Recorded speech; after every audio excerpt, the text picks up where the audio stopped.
ഞാൻ താങ്കളോട് ചോദിക്കുകയാണ്, ഇവരുടെ പ്രശ്നം, മനുഷ്യരുടെ പ്രശ്നങ്ങൾ സ്ഥായിയായി പരിഹരിക്കലാണ് നമ്മളൊക്കെ ഒരു ഗിവൺ സിറ്റുവേഷനിൽ ആഗ്രഹിക്കുന്നത്.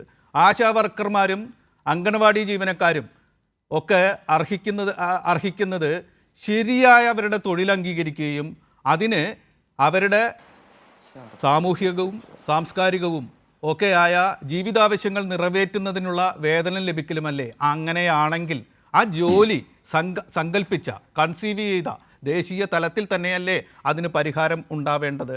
അതിന് താഴെയാണല്ലോ ആ തീരുമാനത്തിന് അതിൻ്റെ നടത്തിപ്പുകാരാണ് സംസ്ഥാന സർക്കാരുകൾ കൂടി നിൽക്കേണ്ടത്. ആദ്യത്തെ തീരുമാനം കേന്ദ്രത്തിൽ നിന്ന് തന്നെയല്ലേ ഉണ്ടാകേണ്ടത്? വസന്ത്, അല്ല, അതിലൊരു പ്രശ്നമുണ്ട്. ഒന്ന്, എം ജെ പറഞ്ഞൊരു കാര്യമുണ്ടല്ലോ. എന്താണ് എം ജെ പറഞ്ഞത്? നിലവിൽ ബാക്കിയുള്ള കാര്യങ്ങളെ പറ്റി ഇനി സംസാരിച്ചിട്ട് കാര്യമില്ല. സിക്കിമിലാണോ കർണാടകയിലാണോ ഏറ്റവും കൂടുതൽ എന്ന് പറയേണ്ടതില്ല. അതുകൊണ്ട് തന്നെയാണ് ഇടതു പ്രതിനിധി പ്രിയപ്പെട്ട MLA വിജിൻ പറഞ്ഞതിൻ്റെ അകത്ത് ഒരു ഫാക്ച്വൽ എറർ ഉള്ളത്. കേരളത്തിലല്ല, അത് സിക്കിമിലാണ് എന്ന് വളരെ ക്ലിയറായി ശ്രീ രാഹുൽ മാങ്കൂട്ട MLA നിയമസഭയിൽ അടക്കം റൂൾ പ്രകാരം സംബന്ധിച്ചിട്ടുണ്ട്. രണ്ടാമത്, ഞാൻ പ്രിയപ്പെട്ട MLA ശ്രീ വിജിൻ സംസാരിക്കുമ്പോൾ ഉയർത്തി കാണിച്ചത് ഡെക്കാൻ ക്രോണിക്കലിന്റെ റിപ്പോർട്ടാണ്. ഡെക്കാൻ ക്രോണിക്കലിന്റെ റിപ്പോർട്ട് കർണാടകയിൽ ഞങ്ങളുടെ സർക്കാരിനെതിരെയുള്ള സമരത്തെ പറ്റിയുള്ള റിപ്പോർട്ടാണ്. ആ റിപ്പോർട്ടിൽ പറയുന്നത്, ആ സമരത്തെ അഭിസംബോധന ചെയ്തുകൊണ്ട്, ആശാ വർക്കർമാരുടെ കർണാടകയിലെ സമരം ഞങ്ങളുടെ സർക്കാരിനെതിരെയുള്ള സമരം തന്നെയാണ് കേട്ടോ, ഇതാ ആ സമരമാണിത്. ആ സമരത്തെ അഭിസംബോധന ചെയ്തുകൊണ്ട് കർണാടക ഹെൽത്ത് മിനിസ്റ്റർ ആയിട്ടുള്ള ദിനേശ് ഗുണ്ടറാവു, അതിനുശേഷം ഗവൺമെന്റ് ഓർഡറും വന്നു.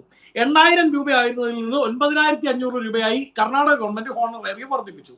ഇനി അങ്ങയുടെ ചോദ്യം, ബഹുമാനപ്പെട്ട NP ചന്ദ്രശേഖരൻജിയുടെ ചോദ്യത്തിനുള്ള ഉത്തരം, അങ്ങ് ചോദിക്കുന്നത് കേന്ദ്രത്തിനെതിരായല്ലേ സമരം ചെയ്യേണ്ടതെന്ന് ചോദിച്ചാൽ, അങ്ങനെ ചോദിച്ചില്ല. ആദ്യം ആക്ട് ചെയ്യേണ്ടത്, ഏറ്റവും പ്രധാനപ്പെട്ട ആക്ഷൻ വരേണ്ടത് കേന്ദ്രത്തിൽ നിന്നല്ലേ എന്നാണ് എന്റെ ചോദ്യം.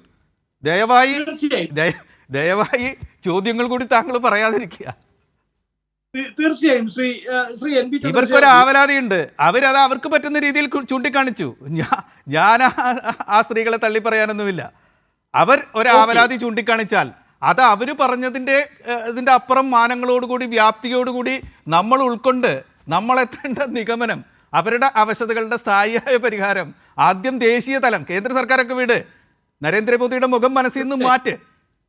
അദ്ദേഹത്തിനെ ഒന്നും അല്ല കുറ്റപ്പെടുത്തുന്നത്. ദേശീയ നയം ആദ്യം ശരിയാവണം.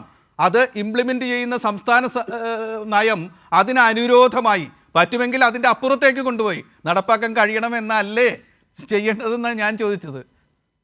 അല്ല, അതിന്റെ ഒരു പ്രശ്നം ഞാൻ പറയാം. അങ്ങനെ ചോദിക്കുമെന്ന് ഞാൻ വിശ്വസിക്കുന്നില്ല ശ്രീ NPC. കാര്യം എന്താണെന്ന് അറിയാമോ? അധികാരത്തിന്റെ ഭ്രമം ബാധിച്ച് CPM-ൽ നിന്ന് അധികാരത്തിൽ ഇരിക്കുന്നവർക്ക് സമരങ്ങളോട് പുച്ഛമുണ്ടാവും. പക്ഷെ അങ്ങേപോലെ സമരങ്ങളെയൊക്കെ പലരും പുച്ഛിച്ചിട്ടുണ്ട്. വിമോചന സമരം എല്ലാവരും അംഗീകരിച്ചതാണോ? ഒരെണ്ണ സമരം അതെല്ലാവരും പാടിപ്പുകഴ്ത്തുകയായിരുന്നോ? വെളുത്തുള്ളി കായൽ സമരം എല്ലാവരും പാടിപ്പുകഴ്ത്തുകയാണോ? അയ്യങ്കാളിക്കെതിരെ നടന്ന തരിശിടൽ സമരം അങ്ങ് അതിനെ പാടിപ്പുകഴ്ത്തിയിരുന്നോ? മുലക്കച്ച കീറൽ സമരത്തെ ആരാണ് അനുകൂലിച്ചിരുന്നത്? എല്ലാ സമയത്തും ചില സമരത്തിന്റെ ഉള്ളടക്കത്തോട് പലരും പ്രതികരിച്ചു എന്ന് വരും. അതൊന്നും ഇതിലേക്ക് കൂട്ടിക്കൊടുക്കല്ലേ. ഞാൻ ചോദിച്ചത്, ഇപ്പൊ സമരം ചെയ്യുന്ന ആശാ വർക്കർമാരോടും മറ്റേ അങ്കണവാടി ജീവനക്കാരോടും നീതി ചെയ്യേണ്ടത് എവിടെ നിന്നാണ് ആരംഭിക്കേണ്ടത്, ഏത് നിലയ്ക്കാണ് അവസാനിക്കേണ്ടത് എന്ന ലളിതമായ ഒരു ചോദ്യമാണ്. മറ്റുള്ളതിലേക്ക് പോകാതെ ദയവ് ചെയ്ത്. അതിന്റെ ഉത്തരം തന്നെയാണ് 8:44 സമയബോധം കൂടി ഉണ്ടാവട്ടെ. എനിക്ക് വളരെ കുറച്ച് സമയമാണ് ഈ ചർച്ച. ഒരു മിനിറ്റ് കൂടി ശ്രീ NPC. അതുകൊണ്ട് ഇപ്പോഴും പ്യുവർ ലെഫ്റ്റ് ആയി ചിന്തിക്കുന്നു എന്ന് ഞാൻ വിശ്വസിക്കുന്ന അങ്ങ് ഏത് സമരത്തെ ആണെങ്കിലും, സമരത്തെ ആണെങ്കിലും ലെഫ്റ്റ് ആയ ഒരാൾക്ക് തള്ളി പറയാൻ പറ്റുമെന്ന് ഞാൻ വിശ്വസിക്കുന്നില്ല. പക്ഷെ അധികാരത്തിന്റെ ബാധിച്ച മറ്റു പലർക്കും അത് പറ്റുകയും ചെയ്യും. അവരെ ചെയ്തോട്ടെ. പക്ഷെ ഞാൻ ചോദിക്കട്ടെ, നിങ്ങൾ പറയുന്നു ഈ ആശാ അമ്മമാരുടെ ഏറ്റവും പ്രധാനപ്പെട്ട ആവശ്യം എന്തായിരുന്നു?